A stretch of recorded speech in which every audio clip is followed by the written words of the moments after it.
I'm in the middle of reading a pretty long history of the Eastern Front in World War I. And I decided, after spending several weeks with this, that I needed a little change of pace, a kind of a palate cleanser. So what I did was I picked up Julius Caesar by William Shakespeare. Now, I'll tell you the truth, the last time I read this play was when I was in high school.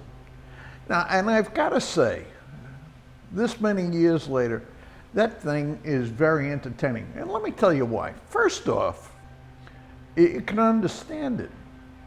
The language is clear.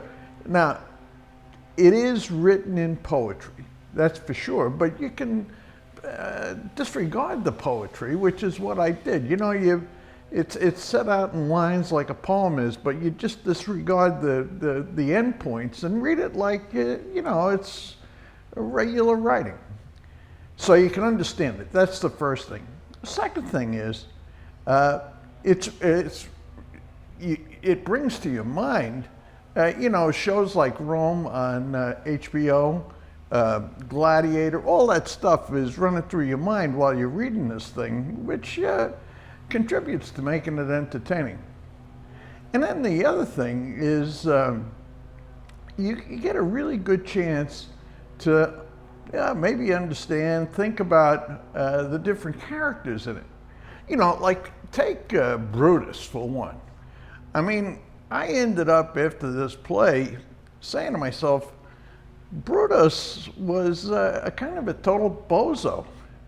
You know, his co-conspirators were saying to him, you got to kill Mark Antony. If you're going to kill Caesar, you got to kill Mark Antony, his #1 guy. And Brutus says, no, let's not do that. Then Mark Antony wants to speak to the crowd. Brutus goes right along with it. And as you can tell from reading this thing, Brutus, or Mark Antony, is a much, much better public speaker than Brutus is.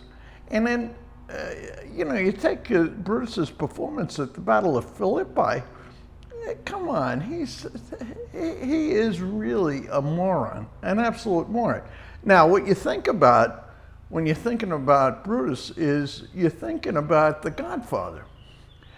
Take Victor Sollozzo. Victor Sollozzo wants to knock off Don Corleone, but he knows the first thing he's got to do is get the guys who work for Don Corleone and neutralize them first.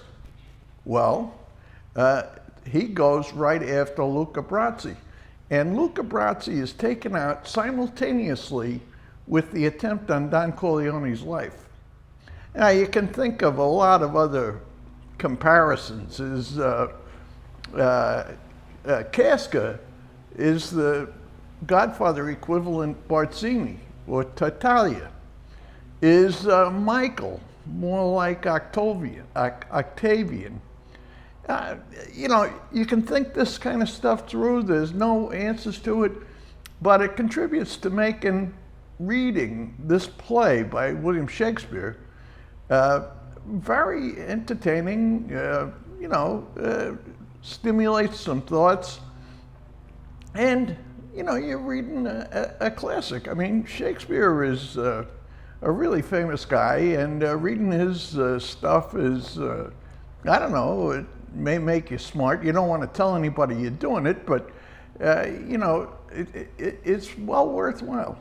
So anyway, I found reading William Shakespeare's Julius Caesar to be very pleasant, very enjoyable, very entertaining, and I think you might want to give it a try. That's my view. I'll see you next week.